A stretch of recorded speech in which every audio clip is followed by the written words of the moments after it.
மீண்டும் ஒரு முறை குடும்பத்தை வரவேற்கின்றோம். இன்று காலை நாங்கள் தூய்மை என்ற பாடத்தை ஆராயப் போகின்றோம். இந்த தூய்மை என்பது என்னுடைய மேன்மையான உயர்ந்த சம்ஸ்காரம். எல்லோருக்கும் ஏற்படுகின்ற கேள்வி என்னவென்றால், நாங்கள் எவ்வளவு தூரம் பாபாக்கு நெருக்கமாக இருக்கின்றோம். பாபாவுக்கு நெருக்கமாக இருப்பதை விட வேறு எதுவும் எங்களுக்கு தேவையில்லை.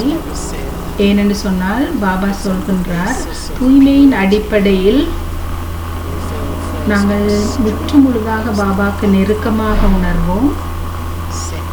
இரண்டாவதாக, பாபாவுக்கு முன்னால் நாங்கள் எங்களை உணர்வோம். மூன்றாவதாக, பாபாவுக்கு தொலைவில் இருப்பதை உணர்வோம். வேறு வார்த்தைகளில் இதை சொல்ல போனால், தூய்மை என்பது நான் மிகவும் நெருக்கமாக இருக்கிறேனா அல்லது பாபாவிடம் இருந்து மிகவும் தொலைவில் இருக்கின்றேனா? பாபா அனாதியாக தூய்மையானவர். எனவே நான் பாபாவுக்கு நெருக்கமாக ஆக வேண்டும் என்று சொன்னால் நான் என்ன செய்ய வேண்டும்? நான் என்னுடைய தூய்மையை ஆழமாக்கிக் கொள்ள வேண்டும். அப்பொழுது நான் இயல்பாகவே பாபாவுக்கு நெருக்கமாக இருப்பதை உணர்வேன். நாங்கள் எல்லோருமே ஆத்மாக்கள், மிகவும் விசேஷமாக ஒரு தனித்துவமான ஆத்மாக்கள். எனவே தூய்மை என்பதை பற்றி நாங்கள் கேள்விப்படும் போது இது சத்தியம். இங்கு பிரம்மச்சரியம் மட்டுமல்ல, இந்த தூய்மையின் எல்லா விதமான அடிப்படையும் இருக்க வேண்டும். அதாவது பாபாவினுடைய தூய்மையில் இருக்கின்றது கள்ளங்கபடமற்ற தன்மை, அன்பு, சொந்தமாக இருக்கும் உணர்வு, இவ்வாறு பல குண இயல்புகள் இருக்கின்றன. என்னுடைய இந்த வாழ்க்கையிலே என்னுடைய அனுபவம் என்னவென்றால், நான் தூய்மையாக உள்ளே சுத்தமாக இருக்கின்ற உணர்வு இருக்கும்போது நான் மிகவும் சௌகரியமாக என்னுடன் இருப்பேன், நான் யார் என்பதை பொறுத்தவரை. ஆனால் ஏதாவது தூய்மையின்மை ஏற்படும் போது ஆத்மாவிலே அது எங்களுக்கு அசௌகரியமாக இருக்கும். என்னை இட்டே நான் அசௌகரியமாக உணர்வேன். எனவே இது தூய்மையின்மை என்று சொல்லும் போது என்னுடைய சத்தியத்துக்கு எதிராக நான் நடக்கின்றேன். உள்ளுக்குள்ளே குப்பை இருக்கும் போது நான் என்னுடைய சத்தியத்துக்கு எதிராக நடக்கின்றேன் என்று தான் அர்த்தம். அதாவது சுயமரியாதை குறைவாக இருக்கும். நான் ஒரு பக்கம் நான் தூய்மையை நம்புவேன், ஆனால் உள்ளுக்குள்ள அவ்வளவு தூரம் தூய்மையாக உணர மாட்டேன். பாபா பேசுகின்ற முக்கியமான பிரதானமான விடயம் என்னவென்று சொன்னால், ஒரு சகோதரி ஆஸ்திரேலியாவிலே இந்த முரளிகளிலே ஆராய்ச்சி செய்தார். பிரதானமான அவருடைய விடயம் அன்பு, இரண்டாவது தூய்மை. பாபா தூய்மையை பற்றி கூறுகின்ற விஷயங்கள் மிகவும் சக்தி வாய்ந்தவை. பாபா சொல்றார், சுயமரியாதைக்கான பிரதானமான வழிமுறை தூய்மை தான். நான் என்னுடைய சுயமரியாதையை எனக்குள்ளே கொண்டு வந்தால் நான் எதனாலும் பாதிக்கப்படாமல் இருக்க வேண்டும் என்று சொன்னால், இந்த தூய்மையில் நான் ஆழமாக செல்ல வேண்டும். எனவே சந்தோஷத்துக்கான அடிப்படை தூய்மை தான். பாபா என்ன சொல்கின்றார்? தூய்மை தான் சந்தோஷம், அமைதியின் தாய். ஒரு தடவை பாபா உதாரணம் சொன்னார். அதாவது மத தாபகர்கள் அவர்கள் வரும்போது, கிறிஸ்துவோ புத்தரோ, ஏன்னா அவங்க புதுசா ஒன்றை உருவாக்குறாங்க, ஸ்தாபிக்கிறாங்க. ஸோ பிரம்மகுமாரிகளும் புதுசா ஒன்றை நாங்க இப்ப கற்பிக்கும் போது அவைகளுக்கு சௌகரியமா இல்லாட்டி எதிர்ப்புகள் வரும். அப்ப சமய ஸ்தாபகர்களை பத்தி பாபா என்ன சொன்னாருன்னா, அவங்க தங்களுடைய இலக்கு அடையிறதுக்கு அவங்களுக்கு காரணமா இருந்தது அவங்களுடைய தூய்மை.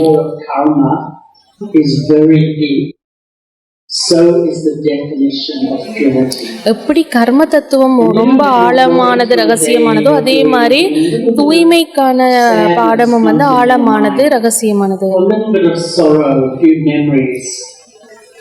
Baba said that's a gross or subtle form of my impurity. எனக்கு ஒரு வேதனை துன்பம் சோறு வந்துச்சுன்னா அது என்னுடைய சொந்த தூய்மையின்மையால தான் அதெல்லாம் நான் அனுபவிக்கிறேன்.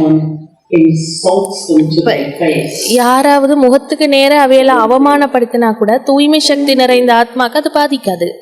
And so Baba takes us so deep into Baba the power of purity. தூய்மை என்ற சக்திக்குள்ள ரொம்ப ஆழமாங்கள் எடுத்துட்டு போறார். உண்மையில தூய்மை என்ன? I would say purity is a தூய்மை என்று சொன்னா when all aspects of my life are based on truth. சத்தியத்தின் அடிப்படையில நான் என்னுடைய வாழ்க்கையில எல்லா விஷயங்களையும் கடைபிடிச்சேன்டா அதுதான் தூய்மை.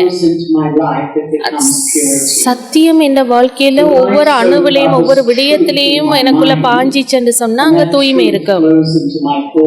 அப்ப என்ன உணர்வுல தூய்மை இருந்தா அது என்ன கண் பார்வையில என்னுடைய உணர்வுல எல்லாத்துலயுமே தூய்மை இருக்கும். Baba gives us absolute unadulterated truth. Baba எங்களுக்கு ஒரு சத்தியத்தை பத்தி சொல்றாரு, ஒரு கலப்படமற்ற தூய்மையான சத்தியம். அந்த சத்தியத்தை நான் என் வாழ்க்கையில இவ்வளவு தூரம் நான் செயல்படுத்துறேன். அப்ப அது தூய்மை என்னுடைய வாழ்க்கையில அப்படியே அழகா தூய்மை விருத்தியாகும். பாபாட குழந்தைகளுக்கு நான் ஒரு கேள்வி, அப்ப நான் எப்படி இந்த தூய்மை தன்மையை அதிகரிக்கலாம்? இந்த தூய்மை தன்மை எப்படி அதிகரிக்கலாம்? நான் என்ன நினைக்கிறேன்டா என்ற உணர்வுகளுக்குள்ள எண்ணங்களுக்குள்ள நான் சக்தி 3 விதமான விதைகளை நான் ஆழமா விதைக்கணும்.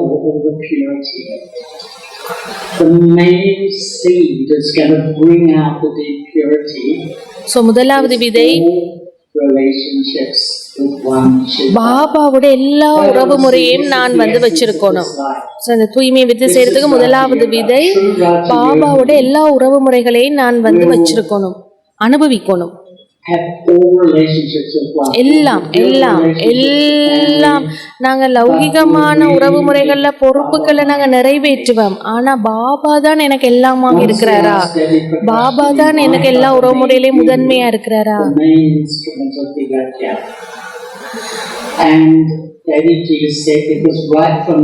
டாடிஜிட்ட தாங்க ஒரு கேள்வி கேட்டுச்சுனம்மா, நீங்க எப்படி இந்த யக்யாவை இலகுவா வச்சிருக்கீங்கன்னா அவ சொன்னாவான் தான் எல்லா உறவு முறையையும் கடவுளோட வச்சிருக்கேன். என்ன பாபாக்கு தன்னில நிறைய நம்பிக்கை இருக்கு.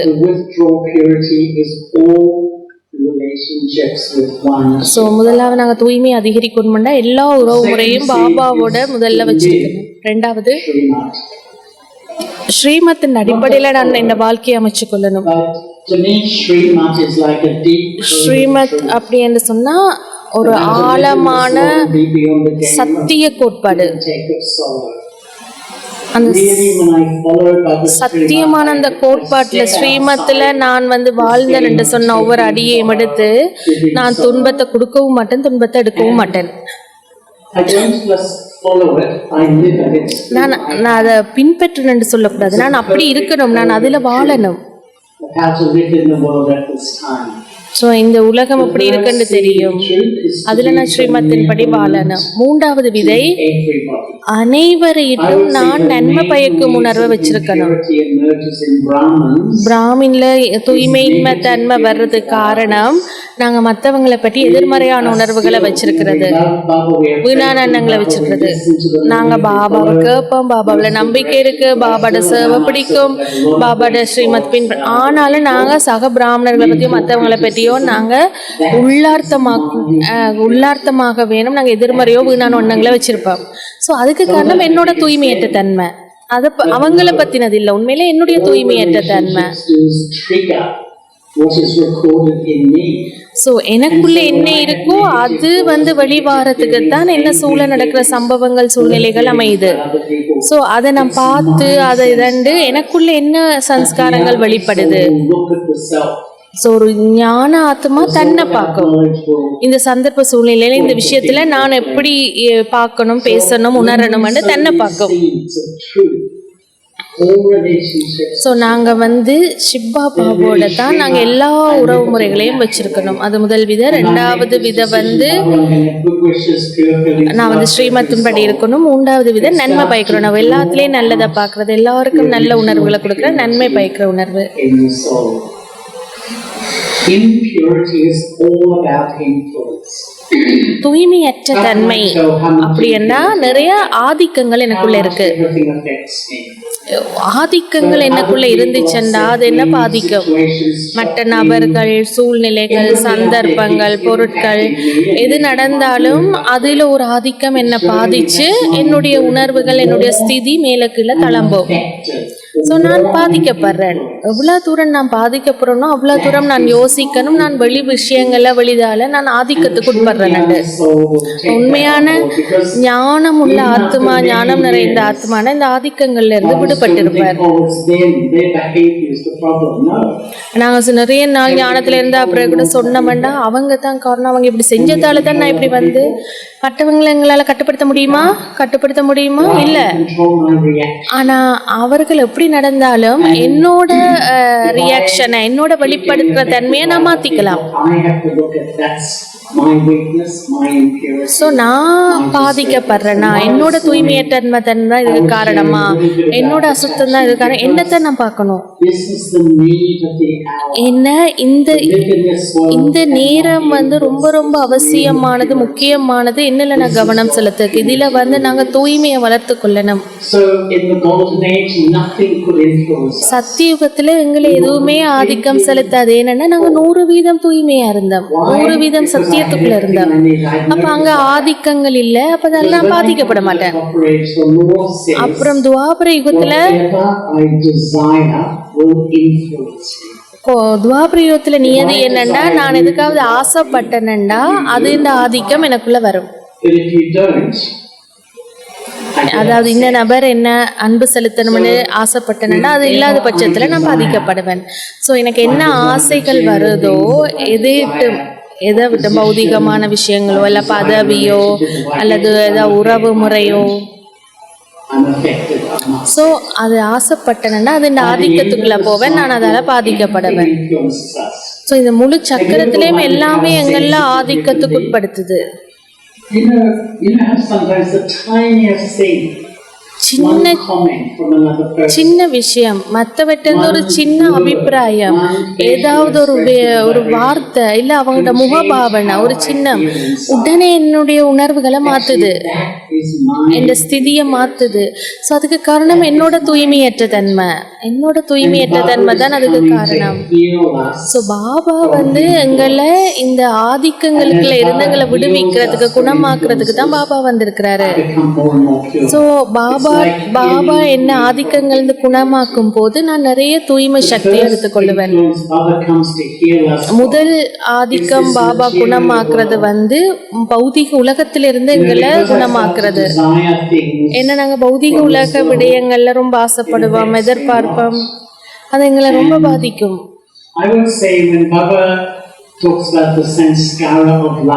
பாபா வந்து காமம் என்ற சன்ஸ்காரத்தை பத்தி கதைக்கும் போது அந்த ஆத்மா வந்து இந்த பௌதீக உலகத்தின் விடயங்களுக்கு ஆசைப்படும் போது அதுதான் அந்த சன்ஸ்காரமா மாறுது. ரொம்ப மிக சின்ன இருக்கும். சில பெயர், பூக்கள், ரூபம், நிறம். என்னுடைய ஆன்மீக சக்தியே இல்லாம போய் நான் இந்த ஆதிக்கத்துக்குள்ள நான் தடுமாறிட்டு இருப்பேன். ரெண்டாவது வந்து பாபா குணமாக்குறது வந்து மற்றவர்கள் ஆதிக்கத்துக்குள்ள எங்களை குணமாக்குறார். பாபாவோட குழந்தைகள் பெரும்பாலும் மற்ற ஆத்மாக்களால பாதிக்கப்படுவோம், நிறைய பாதிக்கப்படுவோம். அதை பத்தி நிறைய யோசிப்போம். நாங்க சின்ன ஒரு துன்பத்தை எடுத்தாலும் அதை பற்றி நிறைய யோசிப்போம். பாபா ஒரு முறை சொன்னார்,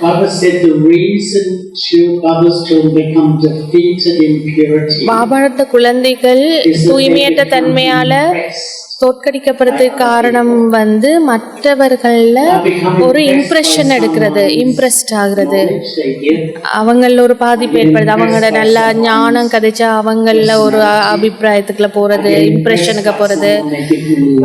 சில பேர் ரொம்ப அன்பு செலுத்தினா மரியாதை கொடுத்தா அவங்கள ஒரு இம்ப்ரெஷனுக்குள்ள போறது, இம்ப்ரெஸ்ட் ஆகுறது. ஸோ நாங்கள் யாராவது ஒருல ரொம்ப விருப்பப்படுறோம், ரொம்ப இம்ப்ரெஸ்ட் ஆகுறோம்டா நான் அதால தோற்கடிக்கப்பட போறேன்னு அர்த்தம். ஆன்மீகத்துல அது தூய்மையற்ற தன்மைக்கு கொண்டு போயிடும். என்ன அப்ப நாங்க சிலவுல கேட்போம், அது இம்ப்ரெஷன் பண்றதால நாங்க வந்து என்ன பிரச்சனை, அதில் என்ன இருக்கு அப்படின்ட்டு. நாங்க ஒரு நபர்ல இல்லை ஒரு நபர்ல பெயர் புகழ்ல நாங்க இம்ப்ரெஸ்ட் ஆயிட்டோம்டா, அவளை ரொம்ப விருப்பத்துக்கு சிக்கிட்டோம்டா, பாபா சொல்ற நான் வெளியேறுவேன், நான் உங்கள்ல இருந்து வெளியேறுவேன். ஏன்னா அந்த ஆள்கிட்ட இருந்து ஏதோ ஒரு சிறப்பியல்பு ஒரு விசேட தன்மையால தான் நீங்க வந்து அந்த ஆளால கவரப்படுறீங்க. ஆனா அந்த ஆளுக்கு அதை கொடுத்தது யாரு? அது பாபா. அப்ப நீங்க ஒரு நபர் ஒரு விஷயத்துல கவரப்பட்டீங்கன்னு சொன்னா பாபா அங்க இருந்து உங்கள்ட்ட இருந்து தூரம் ஆயிடுவார். Our habit these days is to get so impressed by something. இந்த நாட்கள்ல எங்களுக்கு பெரிய ஒரு பழக்கம் ஒன்று இருக்குது, யாராவதுல யாரோ ஒரு நபர்ல இல்ல யாருல கவரப்படுறது. அந்த கவரப்பட்டுட்டோம்னா அந்த நபருக்காக நாங்க எதையும் செய்வோம், அந்த ஆளை புகழுவோம், அந்த ஆளுக்கு எல்லா வசதியும் செய்து கொடுப்போம். அதெல்லாம் இன்னொரு நபர்களை நாங்க நிராகரிச்சிடுவோம். ஏன்னா இவர் கவர்ந்த நபருக்காக மற்ற நபர்களை நிராகரிச்சு கவனிக்க மாட்டோம். ஸோ இந்த வேறுபாடு இருக்கு. ஸோ இந்த பிராமண குடும்பத்துக்குள்ள கூட இது நடக்குது, நிறைய நடக்குது. அவங்க சொல்லுவாங்க, ஐயோ இந்த நபர் நல்லம், இவரோட அது நல்லம், இவர் அதை செய்வார்ட, அவரோட பேச்சு நல்லம், அவருடைய தண்டை இல்லை, இதெல்லாம் நான் ஒரு நபர்ல நான் சூட்சுமமா கவரப்படுறேன் அர்த்தம். இப்படி கவரப்பட்டனண்டா என்னுடைய தூய்மை சூட்சுமமான முறையில நான் இழக்கிறேன். ஏன்னா பாபா தான் அவரை அப்படி ஆக்கினாரு. ஸோ அதெல்லாம் நான் பாபாவில் தான் நான் கவரப்படணுமே தவிர, பாபா தான் முன்னுரிமையில் இருக்கணுமே தவிர அந்த பவரை பற்றி நான் புகழ்ந்து கொண்டு அவரில் கவரப்பட்டு அவருக்காக நான் இருக்கக்கூடாது.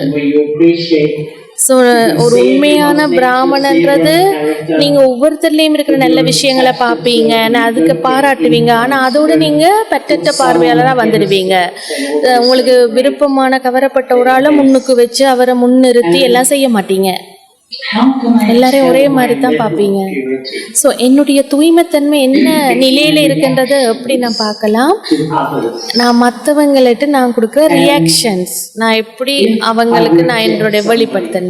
இப்போ யாரையாவது நான் நிராகரிக்கிறேன், நான் சில பேரோட கதைக்கிறது இல்லை,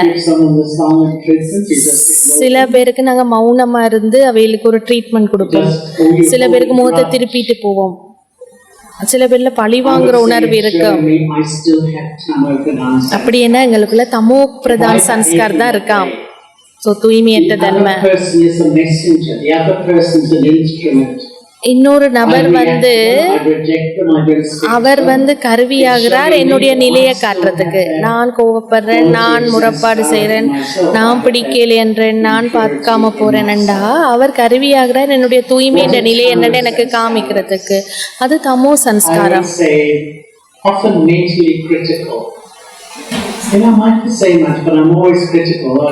நான் எப்பவுமே இது இப்படி இருக்கக்கூடாது, அது அப்படி இருக்க, இது எப்படி செய்யணும், அப்படி செய்யணும், ஒரே கிரிட்டிக்கலா இருப்பேன், கிரிட்டிசம் செஞ்சிருப்பேன், இது அப்படி அது அப்படி இது இப்படி இது இல்லை இதுன்னு. இல்லாட்டி இலகுவா அப்செட் ஆவேன், குழம்பிடுவேன். அது வந்து தமோகுனி சன்ஸ்கார். ஸோ அவங்கள் ஏனையவர்களுடைய நடத்தையோ சந்தர்ப்ப சூழ்நிலையோ ஒரு கருவியாகுது என்ன நான் பரிசோதிக்கிறதுக்கு. அதாவது என்னுடைய நிலை என்ன, நான் அதால பாதிக்கப்படுறேனா, நான் அதால அப்செட் ஆகுறேனா, நான் அதால கம்ப்ளைண்ட் பண்றேனா, எனக்கு உங்களை பிடிக்கும் எனக்கு உங்களை பிடிக்காது. சத்தோ பிரதான் சன்ஸ்காரண்டா என்ன, தூய்மை எனக்குள்ள இயல்பாகவே இருந்தா நான் எதாலையும் பாதிக்கப்பட மாட்டேன். எது நடந்தாலும் எல்லாருலையும் கருணை காட்டுவேன், எல்லாருக்கும் நல்லாசைகளை கொண்டிருப்பேன், எல்லாத்துலேயும் நல்லதுல பார்ப்பேன், இது சரி இது பிள்ளைன்னு அந்த ஜட்ஜ்மெண்ட்டுக்குள்ள எல்லாம் போக மாட்டேன். இதெல்லாம் சத்தோ சன்ஸ்கார். சத்தோ பிரதான் சன்ஸ்காரண்டா யாராவது எனக்கு என்னல அன்பு செலுத்தவே இல்லை, நாங்க என்ன செஞ்சாலும் சில பேர் எங்களோட சந்தோஷமாவே இருக்க மாட்டேனோம், திருப்தியா இருக்க மாட்டேனோம். ஆனாலும் நான் அவங்களோட சந்தோஷமா இருப்பேன், நான் அவங்களோட திருப்தியா இருப்பேன். அது இலகுவானதா? அது உங்களோட ஒரு ஆள் அப்செட்டா இருக்கேக்க நீங்க அவங்களோட சந்தோஷமா இருக்கிறது, நீங்க அவங்களோட நல்லா இருக்கிறது ஈஸியா? ஸோ இதுதான் உண்மையில சத்தோ பிரதான் ஆன்மீக சக்தி உச்ச நிலை. இதுதான் பாபா எங்கள்கிட்ட எதிர்பார்க்கிறார். இதுதான் உண்மையான தூய்மைன்ற உச்ச நிலை. அதாவது மற்றவங்க என்ன செஞ்சாலும் அவமானப்படுத்தினாலும் நான் நல்ல உணர்வோடு இருக்கிறது, நான் சந்தோஷமா இருக்கிறது. ஸோ அதால மற்ற விடயங்கள் எல்லாமே நடக்கும்போது என்ன குணமாக்குறதுக்கு, என்ன நான் பரிசோதிக்கிறதுக்கு, என்னை வெளிப்படுத்துறதுக்கான கருவிகளை நான் பார்க்கணும். என்னை அது அடையாளப்படுத்துது. அதெல்லாம் என்னுடைய கதைகள். இப்போ சில நேரங்கள்ல மற்ற மக்கள் எனக்கு என்ன செஞ்சார்கள், அவர்கள் என்னத்தை எனக்கு சொன்னார்கள், அவர்கள் என்னை எப்படி கையாண்டார்கள், இதை வச்சுதான் நான் ஒவ்வொருத்தரையும் பார்க்கிறேன், நடந்து கொள்றேன். ஸோ அந்த கதைகள், என்னுடைய பழைய ஞாபகங்கள், அனுபவங்கள் எல்லாம் எனக்குள்ள இருக்குது. அவர்கள் என்ன இதை செஞ்சிருக்கிறாங்க, இதை பண்ணியிருக்காங்க அவங்க எனக்கு அப்படின்னு. ஸோ ஆனா பாபா எனக்கு கொடுக்குற கதை வேற. பாபா சொல்ற நீங்க ஒரு தேவ ஆத்துமா, நீங்க சொர்க்க ஆத்துமா. ஸோ பாபா எங்களுக்கு கொடுக்குற கதை வேற. என்னுடைய நான் அப்படி இருந்தேன்ன்றது. ஸோ லௌகீக குடும்பம், அலௌகீக குடும்பம். ஸோ லௌகீக கடத்துல நடந்த ஒன்று என்னால மறக்க முடியல, மன்னிக்க முடியலண்டா அது என்னோட தூய்மையற்ற தன்மை. எனக்குள்ள ஒரு தூய்மைத்தன்மை இருந்தா, எனக்குள்ள தூய்மை இருந்தா நான் அதை என்னால மன்னிச்சு மறக்க முடியும். ஸோ மற்றவங்க கருவி ஆகுறாங்க, நான் என்னை அவதானிச்சு என்னை கண்டுபிடிச்சு நான் மாறுறதுக்கு. And that's why I think everyone should be so proud that I have the courage to follow this life. உண்மையில இந்த பிராமண வாழ்க்கையில நாங்க கொஞ்சத்தை முக்கியமானதை கடைப்பிடிச்சாலே நாங்க அறவாசி தூய்மையை நாங்க கடைப்பிடிக்கிறோம். ஸோ பாபா என்ன சொல்றார், குழந்தைகளே நிறைய சூறாவளி வரும், நிறைய புயல்கள் வரும். புயல்கள் வரலாம் என்று பாபா சொல்லல, புயல்கள் வரும் என்று சொல்றாரு. சூறாவளிகள் எல்லாம் நிறைய நாங்க சில வேளை நாங்க எதிர்கொள்ளாதது, எதிர்பார்க்காத மாதிரி எல்லாம் புயல் வரும். அப்ப இன்னொரு நியதி இருக்கு, சட்டம். எல்லாமே இந்த வாழ்க்கை என்ன ஒரு பாகம். ஏன்னா நாங்க தூய்மைக்கான ஒரு பயணத்துல ஈடுபட்டிருக்கிறோம். அந்த பயணத்துல தூய்மையற்ற தன்மைகள், குப்பைகள் எல்லாம் வரும். அது சில வேளை ஃபோர்ஸ்ஃபுல்லா வரும், பலத்தோட வரும், வேகத்தோட வரும்.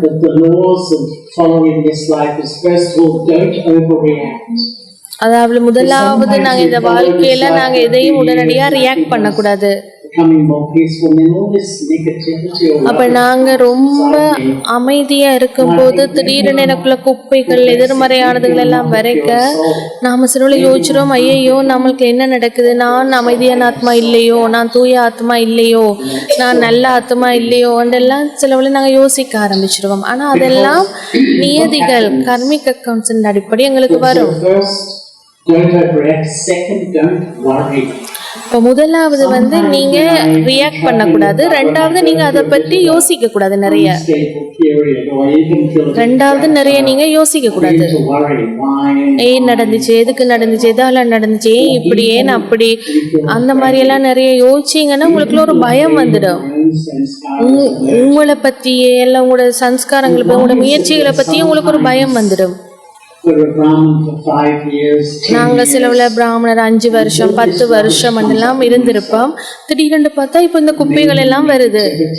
ஏதாவது எதிர்மறையான வந்திருக்குது, அல்லது பயமா இருக்கலாம், இல்லாட்டி ஏதாவது என்னுடைய சுயமரியாதை நடந்திருக்கலாம்.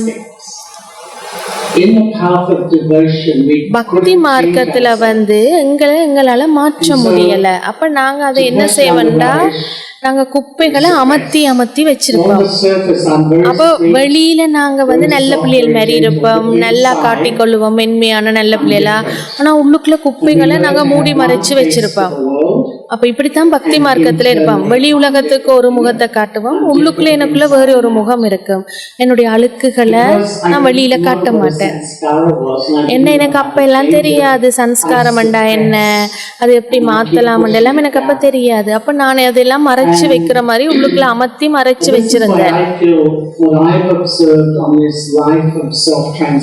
அப்ப இப்ப நாங்க வந்து சுயமாற்றம் என்ற இந்த வாழ்க்கையில முதல் படி குழந்தைத்தனமான ஒரு படி, அதாவது சுயமாற்றத்துல முதல் தரமான படி வந்து எங்களுடைய பழக்கங்கள். அதாவது இந்த வாழ்க்கையில இந்த பழக்கங்கள் தான் எங்களுக்கு முதலாவது படியா இருக்கு. நான் என்னத்தை சாப்பிட்டு பழகினேன், எப்படி நான் படுத்து பழகினேன், எப்படி நான் உடுத்து பழகினேன். அப்ப நான் பாபாட்ட வந்த உடனே நான் ஆமா ஆத்மா உணர பயிற்சி செய்யணும், நான் வந்து இப்படி பழைய ஒரு ஆத்மா 84 பிறப்படுத்துக்கிறேன். அப்ப நான் கொஞ்சம் கொஞ்சமா என்ன பழக்கங்களை மாத்துவேன், என்ன உணவு பழக்கத்தை மாத்துவேன், என்ன உடையலை மாத்துவேன், அந்த மாதிரி நான் சில பழக்கங்களை மாத்திடுவேன். ஸோ அந்த முதல் படி எங்களுக்கு ஈஸியா இருக்கும், இலகுவானதா இருக்கும். ரெண்டாவது படி வந்து நாங்கள் வந்து தொடர்ச்சியா இந்த மாதிரி வாழ்க்கை பணத்துல போயிருக்க எங்களுக்கு தடைகள் வர பார்க்கும். சில சன்ஸ்காரங்கள் வந்து மென்மையானதா இருக்கும். கடந்த ஒரு சில பிறவிகளாக நாங்க உருவாக்கிற சன்ஸ்காரங்கள் மென்மையா இருக்கும். ஆனா பல பிறவிகளா வச்சிருக்கிற சன்ஸ்காரங்கள் கடினமா இருக்கும். நாங்க சில வேளை சத்தியத்தை நைஸா மாத்துவோம், பொய்மை சொல்லுவோம், அந்த மாதிரி சின்ன சின்ன விஷயங்கள் இருக்கும். அப்ப நான் இந்த ஞானம் யோகம் செஞ்சு கொண்டு போயிருக்க நான் கொஞ்சம் கொஞ்சமா அதுகள்ல இருந்து விடுபடுவோம். அப்ப ரெண்டாவது வாரம் இந்த சில சின்ன தடைகள் மென்மையான சன்ஸ்காரங்களை நாங்க மாத்த பார்ப்போம். மூன்றாவது கட்டம் என்னன்னு சொன்னா, நான் ஸ்ரீமத்தை ஃபாலோ பண்ணுவேன், சென்டருக்கு வருவேன், சர்வீஸ் எல்லாம் செய்வேன். இந்த குப்பைகள் வர ஆரம்பிக்கும். திடீரென்று இந்த குப்பைகள் எதிர்மறையானதுகள்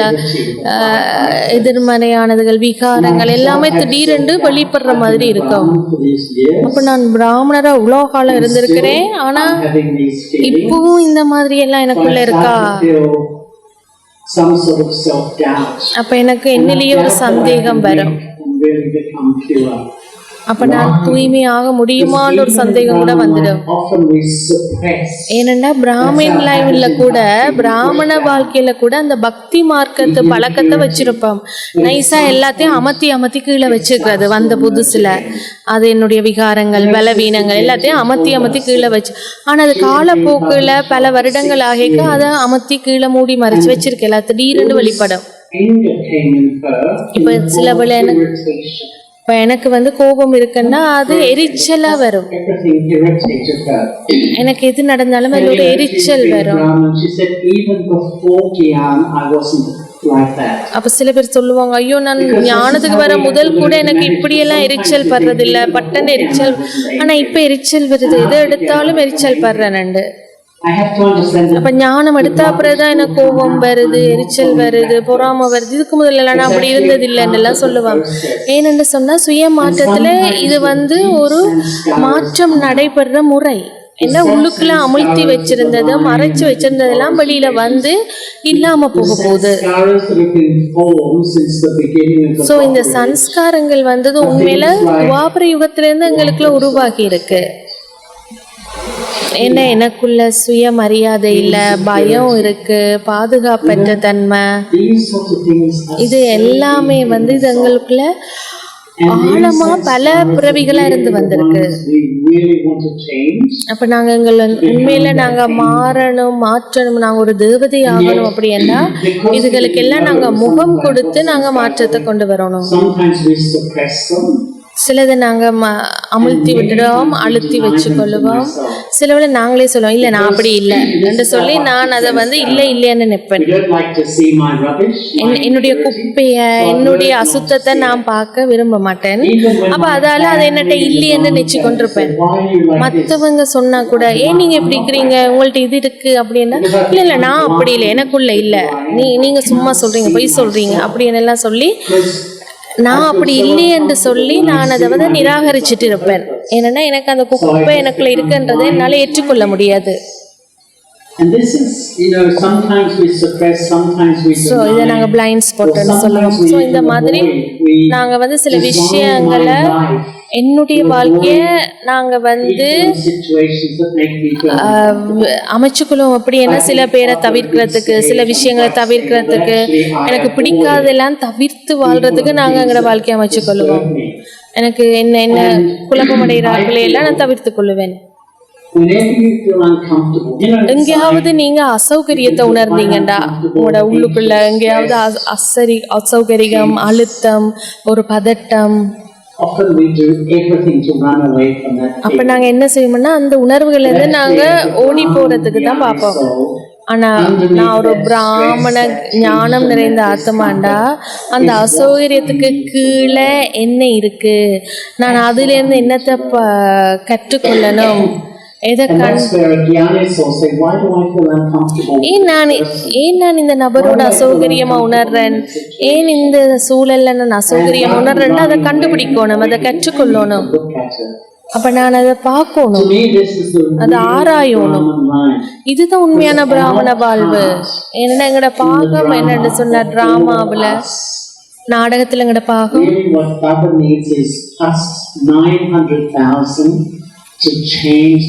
பாபாக்கு நாடக பாகத்துல எங்கெல்ல 9 லட்சம் பேர் தங்களை சுயத்தை முழுதா மாத்துறதுதான் பாபாக்கு தேவை. அந்த 9 லட்சமும் முற்றா சுயத்தை மாத்தினாங்கண்டா உலகம் மாறிடும்.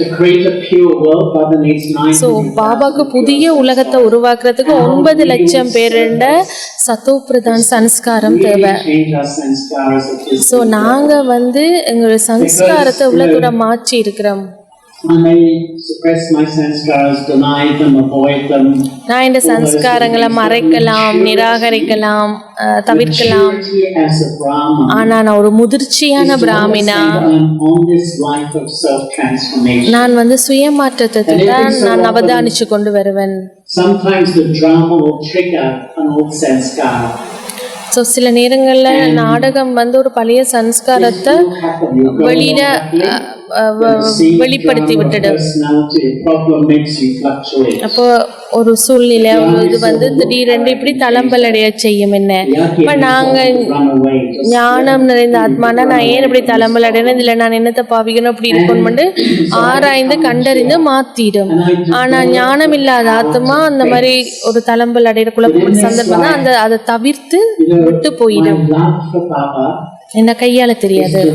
ஸோ என்னுடைய பாபாவில் எனக்கு அன்பு இருந்தா உண்மையில நான் என்னில சுய மாற்றத்தை கொண்டு வரணும், என்னுடைய தூய்மைத்தன்மையை நான் அதிகரிக்கணும்.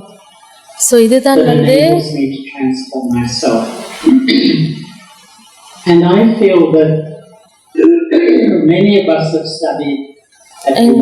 எங்களில் பல பேர் பல்கலைக்கழகத்துக்கு போய் படிச்சிருப்போம்.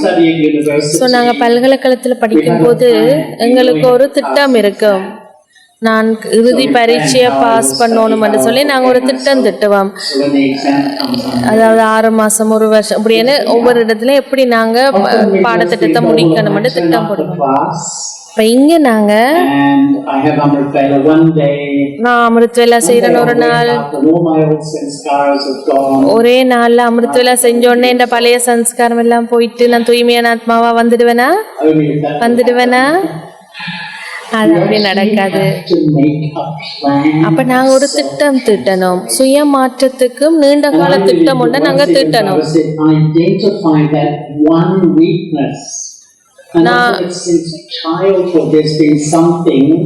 பலவீனம் ஒண்ணுங்கள்ட்ட இருக்கும். அதாவது எனக்கு வந்து சின்ன வயசுல இருந்தே எனக்குள்ள இந்த நம்பிக்கையை, எனக்குள்ள இருக்கிற தைரியத்தை, எனக்குள்ள இருக்கிற ஒரு நம்பிக்கை இழக்கிற அந்த பலவீனம் என்ன, அதை கண்டுபிடிங்க. சில பலவீனங்கள் இருக்கும். சுயமரியாதை இல்லாத பட்சத்துல தான் எல்லாமே என்ன பாதிக்கும். பாபாவோட கூட உங்களோட உறவு முறையை பாதிக்கும்.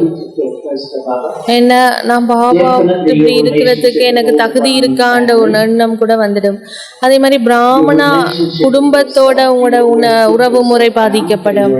ஈவன் உங்களுடைய உங்களோட உறவு முறை வந்து நல்லா இருக்காது. உங்களையே உங்களுக்கு சந்தேகம் இருக்கும், தாழ்வு மனப்பான்மை இருக்கும், பிடிக்காம போகும் உங்களை. I just focused on அப்ப நான் என்ன செஞ்சேன்னா சில வருடங்கள் வந்து sense of self-respect. என்னோட சுயமரியாதையை உயர்த்துறதுக்கான சில பயிற்சிகளை செஞ்சேன். Original pure sanskaras. என்னுடைய உண்மையான ஆதியான சத்தியத்துல இருந்த என்னுடைய சுயமரியாதை என்ன, நான் அப்படி இருந்தேன். அப்ப நான் என்ன செஞ்சேன்னு சொன்னா நான் நாடகத்தை Something அவதானிக்க ஆரம்பிச்சேன். confidence or self-respect. Sometimes a personality, sometimes an authority figure, sometimes a சில வேளையில வந்து ஒரு சூழலோ நபரோ ஏதோ ஒன்று என்னுடைய சுயமரியாதையை பாதிக்க பார்க்கும், தளம்பலடைய செய்ய பார்க்கும். அந்த நேரத்துல ஞானத்தை பாவிங்க, ஞானத்தை பாவிச்சு அதை பயிற்சி செய்யுங்க. உங்களோட குடும்பத்துல அல்லது வேலை செய்யற இடத்துல எங்கேயோ ஒரு ஆள் உங்களுக்கு அசௌகரியம், பெருசா பிடிக்காது, பயம் அப்படி இருக்கிற ஒரு ஆள் இருந்தா அவரை ஒரு ஆத்மாவா பாருங்க. அவங்க என்ன மாதிரி பாகத்தை நடிக்கிறாங்கன்றத பாருங்க. ஸோ நீங்க எவ்வளவுக்கு நீங்க இந்த பயிற்சியை செய்யறீங்களோ அவ்வளவுக்கு உங்களோட ஆதிக்கங்கள் குறையும். அப்ப அந்த ஆதிக்கங்கள் குறைய உங்களோட சன்ஸ்காரங்கள் வந்து மாற்றம் அடையும், சுயமரியாதை அதிகரிக்கும். ஸோ பிராமண வாழ்க்கையில நாங்கள் இந்த மாதிரியான பயிற்சிகளை கொண்டு வரணும், ஆராய்ச்சிகளை செய்யணும், ஒவ்வொரு சூழல்லையும் என்ன நான் அவதானிக்கணும். ஸோ நான் இந்த மாதிரி இருக்கும்போது என்னுடைய சன்ஸ்காரங்களை தூய்மை தன்மையை என்னால் அதிகரிக்கலாம். I have to be very honest with myself. என்னுடன் நான் ரொம்ப ரொம்ப நேர்மையா இருக்கணும். Mark of a knowledgeable soul is I can become. ஒரு ஞானம் நிறைந்த ஆத்மாண்ட அடையாளம் Through scenes of drama, I become. நாடகத்தின் பாகங்கள், நாடகத்தின் காட்சிகள்ல நான் பற்றற்ற பார்வையாளரா இருப்பேன். ஆனா சில நேரங்கள்ல நான் Benevolent observer. பிராமண குடும்பம் மற்ற ஆத்மாக்கள்ல வந்து நான் நிறைய நன்மை பயக்கிற உணர்வோட Can இருக்கணும். I see myself objectively? Can I be detached and see who I நான் ஒரு really பற்றற்ற பார்வையாளரா இருந்து உண்மையில நான் யார், என்ன நடக்குது எனக்குள்ளே என்னால பார்க்கக்கூடியதா இருக்கா? Because when I do that, நாங்கள் அதை செய்யும் போது you really see that, to be honest with myself, உங்களால I also have பார்க்கலாம். to be honest with my beauty. நான் வந்து என்னோட நேர்மையா இருப்பேன், மற்றவங்களுடைய என்னோட நான் நேர்மையா இருக்கும் போது நான் எல்லா விஷயங்களுடைய நேர்மையா இருக்கக்கூடிய மாதிரி இருக்கும். Virtuous souls. But sometimes you ask Brahmins, what are your virtues? And they say, well, சில பிராமணர்கிட்ட கேட்டீங்கன்னா உங்களோட வேர்ச்சு என்ன, உங்களோட தெய்வீக குணம் என்னடா யோசிப்பினமா, எனக்கு தெரியாதுன்னு சொல்லுவினமா. ஏன்னா என்னை பத்தி நான் இந்த மாதிரி குணங்களை அவதானிக்கும் போது தானே எனக்குள்ள என்ன குணங்கள் இருக்கு, என்ன தெய்வீக குணம் என்ன, இந்த பலவீனம் என்னன்றது எனக்கு தெரியும். and what I need to work on. அப்ப எனக்கு தெரியணும் என்னுடைய உண்மையான பலம் என்ன, பலவீனம் என்ன, எந்த தெய்வீக குணம் தேவை, எந்த தெய்வீக குணம் என்கிட்ட இருக்கு. Sit there, listen. இல்லாட்டி நாங்க பக்தி மாதிரி சும்மா கேட்டுட்டு அப்படியே நான் நல்லா இருக்கேன்ட்டு போறதுக்கான வாழ்க்கை இல்ல பிராமண வாழ்க்கை. நாங்க எங்களை வந்து மாற்றணும், சுயத்தை மாற்றணும். அதுக்கு நான் நிறைய விஷயங்களை அவதானிக்கணும், தெரிஞ்சு கொள்ளணும், ஆராயணும். ஸோ என்னுடைய தூய சன்ஸ்காரங்களை நான் வெளியில கொண்டு வரணும். It's like a perfume that covers the atmosphere.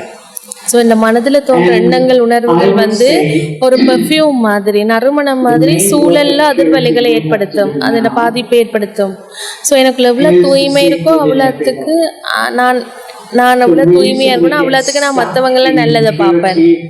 நான் தூய்மையற்ற தன்மையில் இருக்கேன், தூய்மையில் இருக்கேன், மற்றவையெல்லாம் நான் வந்து பலவீனங்களை குறைபாடுகளை பார்ப்பேன். How do I know how much ego I have? என்னில் எவ்வளவு அகங்காரம் இருக்குன்னு எனக்கு எப்ப தெரியும்? Some people think because I'm quiet and சில பேர் சொல்லுவாங்க நான் கதைக்கிறதே இல்லை, நான் அமைதியா இருப்பேன், மென்மையா, அப்ப என்னட்ட அகங்காரம் இல்லையான்னு சொல்லுவீனமா?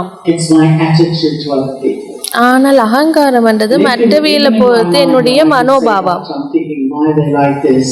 ஏன் அவன் இப்படி இருக்கினாம், ஏன் இதை இப்படி செய்யணும், இது இப்படி அப்படி இல்லை, இது சரியில்லை, இவையில் இப்படி இதை செய்யக்கூடாது அப்படின்லாம் யோசிக்கிறது கூட என்னுடைய அகங்காரம். Pure.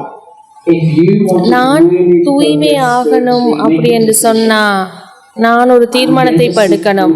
நான் மற்ற வேலை நான் நல்லதை தான் பார்க்க போறேன். ஓகேயா, நான் வந்து தூய்மை ஆகணும்னா நான் இப்போ ஒரு தீர்மானம் எடுக்கணும், நான் எல்லார்லேயும் நல்லதை தான் பார்க்கணும். லௌகீக குடும்பமோ அலௌகீக குடும்பமோ அவங்களுக்கு நல்லதை தான் பார்க்கணும். நல்லதை பார்த்து நான் பேசும்போது அவங்களும் உங்கள ஒரு மரியாதையோட உங்களோட நல்ல வடிவா அவைகள் வந்து பழகுவினம். ஸோ நான் என்ன ஃபீல் பண்றேன் இந்த நேரத்துல என்ன, நாங்க எல்லாரும் தேவதைகள். யாருக்கு தேவதைகள் ஆகணும்? யாரெல்லாம் தேவதைகள் ஆகணும்? இது ஒரு தேவையில்லாத கேள்வி இல்லையா? என்ன எல்லாருக்கும் விருப்பம். ஆனா தேவதை என்றா யார்? அவருக்கு வந்து எல்லாருலயுமே கருணையும் நல்லாசிகள் உணர்வு தான் இருக்கும். அவர் வந்து தெரிவு செய்ய மாட்டார். அவர் எல்லாருலயும் அன்பு செலுத்துவாரு, எல்லாருலயும் கருணை காட்டுவார், எல்லாருக்கும் நல்லாசிகள் கொடுப்பாரு. ஸோ இதுதான் தேவதைக்கான குணம். நான் மற்றவையில வந்து ஏதாவது ஒரு குப்பையை பார்க்குறேன், குறைபாட்டை பார்க்குறேன், வீணானதை பார்க்குறேன்னா அது என்னுடைய தூய்மையற்ற தன்மை. என்னுடைய தூய்மையற்ற தன்மையால தான் நான் அதுகளை பார்க்குறேன். அப்போ அது உண்மையில என்னுடைய பிரச்சனையை தவிர அவங்களோட பிரச்சனை இல்லை. அப்போ நான் மற்றவங்களை பற்றி எப்படி சிந்திக்க போறேன்ன்றது என்னுடைய தெரிவு. சரியா? ஸோ ஒரு அழகான பாடம் இது.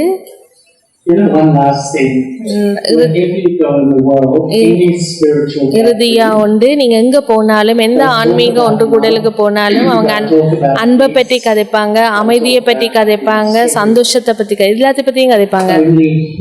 ஆனா இங்க மட்டும் பிரம்மகுமாரிஸ்ல மட்டும்தான் தூய்மையை பத்தி நாங்க கதைப்போம் இல்லையா? ஸோ இது எங்களுக்கு என்னத்தை காமிக்குது? பாபா யார்ன்றத, கடவுள் யார்ன்றத காமிக்குது. ஸோ எனக்கு சில விஷயங்களை உங்களுக்கு சொல்ல விரும்புகிறேன் பிரேக்குக்கு முதல்.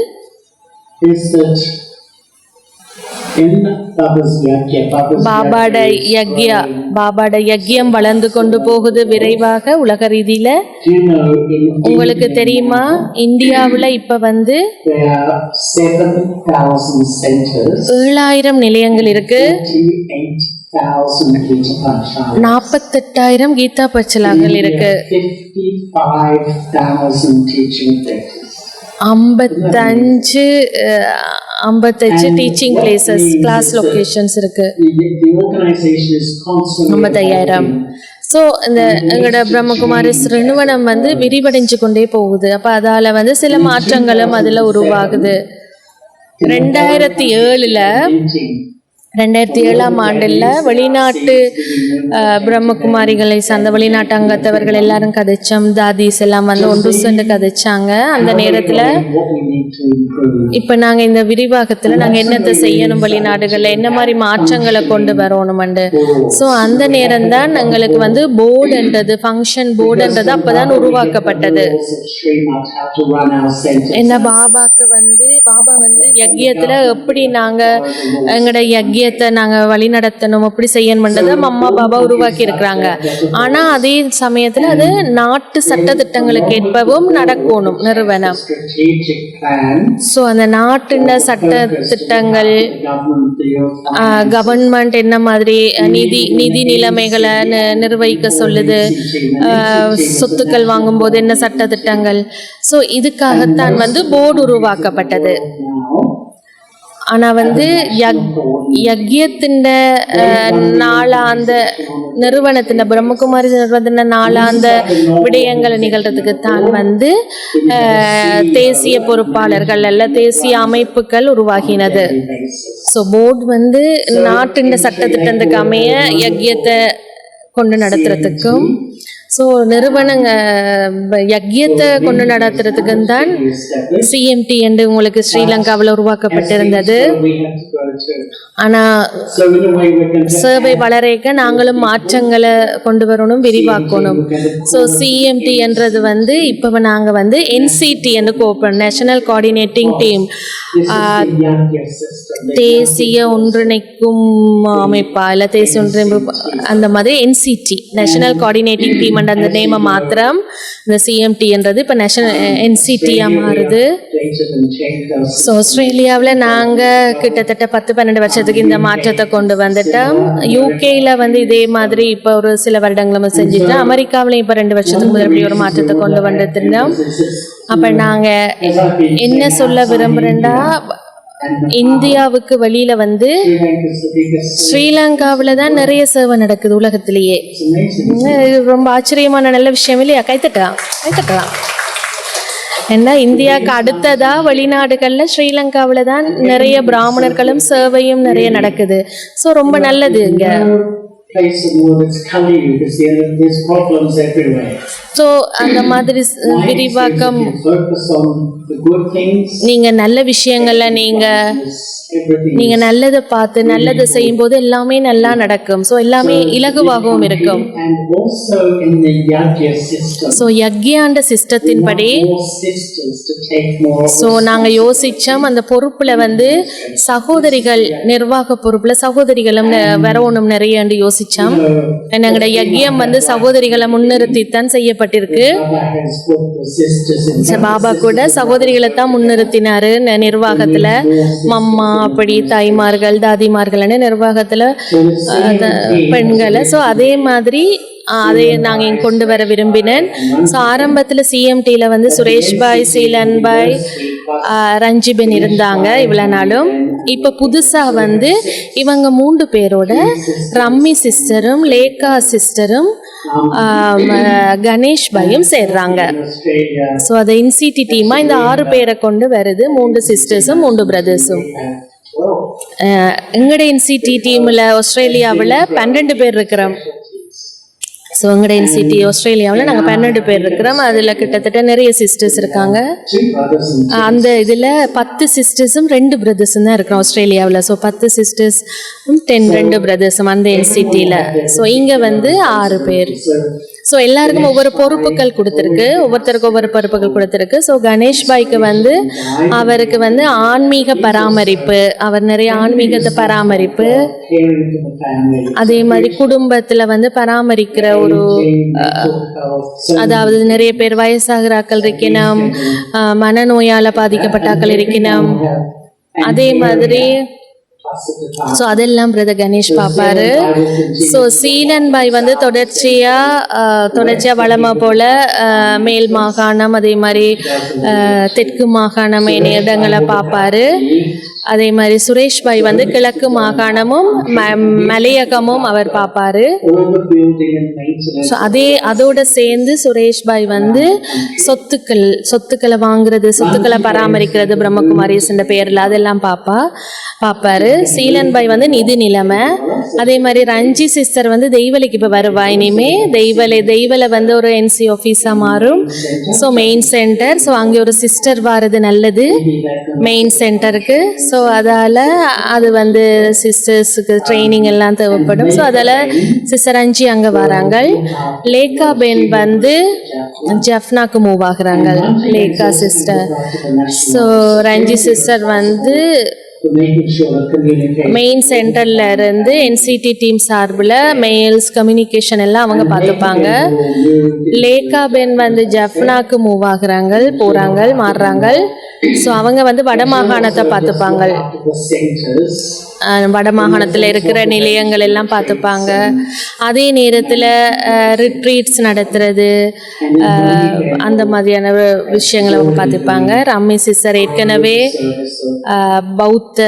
சிங்கள பௌத்த சர்வீஸை வந்து அவங்க ஏற்கனவே செஞ்சு கொண்டு வராங்க, வளர்த்து கொண்டு வராங்க. ஸோ அவங்க அதுக்கு பொறுப்பாக இருப்பாங்க. சிங்கள பௌத்த சேவைக்கு வந்து ரமிஸ்டர் பொறுப்பாக இருப்பாங்க. ஸோ அதால் இந்த மாதிரி எல்லாரும் ஒன்று சேர்ந்து நாங்கள் ஒவ்வொரு பொறுப்பை எடுத்து எல்லாரும் செய்கிறது ரொம்ப நல்லதுன்னு நினைக்கிறேன். ஆனால் எல்லாரும் ஒற்றுமையாக உண்டா நாங்கள் இந்த பொறுப்பை பாபாக்காக யக்யத்தை வளர்க்குறதுக்காக நாங்கள் சேவை செய்வோம். ஆஸ்திரேலியாவில் வந்து every country in the world, not one country missing out. And in our retreat centers, so ஆஸ்திரேலியாவில் வந்து எல்லா நாட்டாக்களும் இருக்கணுமா. ஸோ அங்கே ரிட்ரீட் வைக்கிறேன்னா எல்லா வகையான ஆக்களும் வருவினமா. North America, Australia, of course, India. From Afghanistan. So அங்கே ஆப்கானிஸ்தான் குரூப் வருமாம், இந்தியன் குரூப் வருமாம், ஈரான் குரூப் வருமாம், அமெரிக்கா குரூப் வருமாம். ஸோ இப்படி எல்லாருமே ஆஸ்திரேலியாவில் இருக்கணும். எல்லாரும் ரிட்ரீட் சென்டருக்கு வருவினமாம். ஏன்னா நாங்கள் எல்லா வகையானவங்களுக்கும் இப்போ சேவை செய்யணும். பெரிய இதயமங்களுக்கு இப்போ தேவை. ஸோ ஸ்ரீலங்காவிலேயும் வந்து நாங்களும் வந்து எல்லா மதங்களுக்கும் சேவை செய்யணும், அதே மாதிரி பௌத்த மதத்துக்கும் நாங்கள் சேவை செய்யணும். ஸோ உங்கள் எல்லாருக்கும் நன்றி, பொறுமையாக இருந்து இவ்வளோ நேரம் கேட்டதுக்கு. ஸோ எல்லாத்துக்கும் ஒரு நேரம் எடுக்கும், எல்லாத்துக்கும் ஒரு நேரம் வரும், நேரம் எடுக்கும். ஸோ இது ஒரு சிறு மாற்றம் தான். ஸோ நாங்கள் எல்லாருமே வந்து நல்லாசிகள் கொடுத்து நல்ல உணர்வோட ஒன்று சேர்ந்து நாங்கள் இந்த மாற்றத்தில் வந்து நாங்கள் யக்ஞம் வளர்கிறதுக்கு உதவி செய்வோம். ஸோ இப்போ நாங்கள் ஒரு பிரேக் எடுப்போம்.